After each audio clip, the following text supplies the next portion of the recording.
1970 সালে বাংলাদেশের ইতিহাসে এক ভয়াবহ প্রাকৃতিক দুর্যোগের বছর হিসেবে চিহ্নিত। সে বছর টানা বৃষ্টি, নদীর প্লাবন ও জলোচ্ছ্বাসে সারা দেশ আক্রান্ত হলেও নোয়াখালী জেলা ছিল সবচাইতে বেশি ক্ষতিগ্রস্ত অঞ্চলের অন্যতম।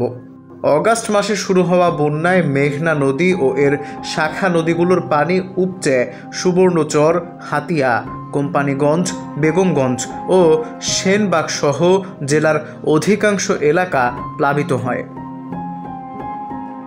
হাজার হাজার ঘরবাড়ি ভেসে যায়, শত শত মানুষ প্রাণ হারায়, গবাদি পশু ও ফসল সম্পূর্ণ নষ্ট হয়ে যায়। বিশেষ করে হাতিয়া ও সুবর্ণচরের বিস্তীর্ণ চরের জমি নদীগর্ভে বিলীন হয়ে যায়। এই বন্যার ক্ষত শুকানোর আগেই 12 নভেম্বর 1970 সালে এক ভয়াবহ ঘূর্ণিঝড় ও জলোচ্ছ্বাস নোয়াখালীর উপকূলে আঘাত হানে। প্রায় 150 থেকে 200 মাইল গতিবেগের ঝড়ের সঙ্গে 20 থেকে 30 ফুট উচ্চতার জলোচ্ছ্বাস উপকূল ভাসিয়ে দেয়। 12 নভেম্বর 1970 সালে ঘূর্ণিঝড় হয়েছিল। তখন তো কোনো রেডিও ছিল না, সিগন্যাল কোনো ছিল না। ওই কারণে ব্যাগে বুঝতে পারেনি, সতর্কও হয় নাই। মানুষ সতর্ক না থাকার কারণে বেশি মানুষ মারা গেছে। তো ওই দিন ছিল বৃহস্পতিবার, দিনগত রাত্রে ঘূর্ণিঝড়টা হয়েছে রোজা 12 আসিল, রমজান আসিল, মানুষের সন্ধ্যা খাওয়ার পরে তারপরে ঘূর্ণিঝড়টা এসেছিল। কিন্তু এটা এর আগের দিন আগের দিন আসরতে আস্তে আস্তে জ্বরটা আস্তে আস্তে বাতাসটা বাড়তেছিল আর বিড়ি ঝড় ছিল। ওই ঝড়ের ভিতরে আমরা কুম্ভি যেমন কারো কোনো দিশা ছিল না, আমরা যাইও নাই। আমাদের বাড়ি ছিল বেড়ি থেকে 1 কিলো দূরে। আমরা পরে এখন বাড়ি থেকে গেছে, আমরা যাই না। আমি একটা গরু ধরি, সাঁতার দিই, যাই বেরুপুরি। বেরুপুর উঠার পর দেখি যে কিছু দেখি নাই। বেরির আড়ালে আমি বুঝেছিলাম, ওইখান থেকে আড়াল থেকে আমি উড়ি।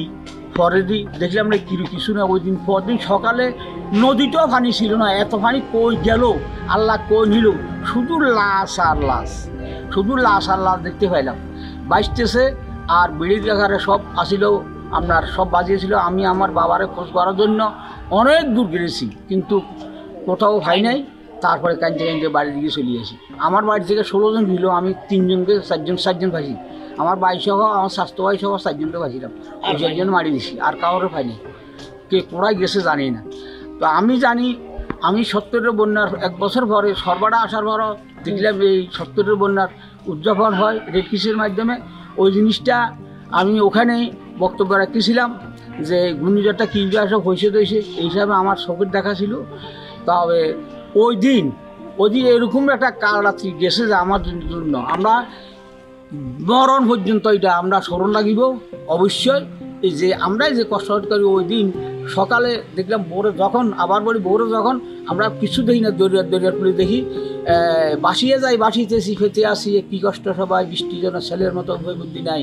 এই কবিটা ভাঙছিল কবি, তখন শুনছিলাম আর তখন ওই জিনিসটা আমরা দেখছি।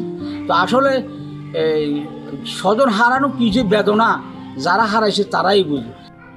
বন্যার সময় আমার বসে আসি, গরু আসি, মেয়া আসি।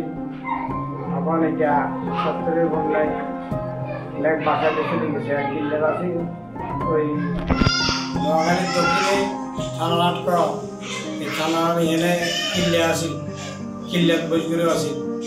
70-এর বন্যার সময় এই বৈশগুলো ব্যাগ আর কিল্লার আসি। তো এই তুফানের সময় ব্যাগ বসে ওয়ালে ব্যাগ লেগে চলে ফিরে যাবে তুফানে। আমি এরপরে যখন তুফান তামান গেছে, আমার কিল্লা ভাঙিয়েছে, আর অল্প কানা আসি। আমরা আল্লাহ দেখছি, আমরা 10-12 জন আসিলাম। আমরা বহুত কষ্ট করি আল্লাহ আমরা দেখছি, শীতে বানিয়েছি, আমরা করেছিলাম জমি ভিজি টিজি, ও খুব কষ্ট করছি।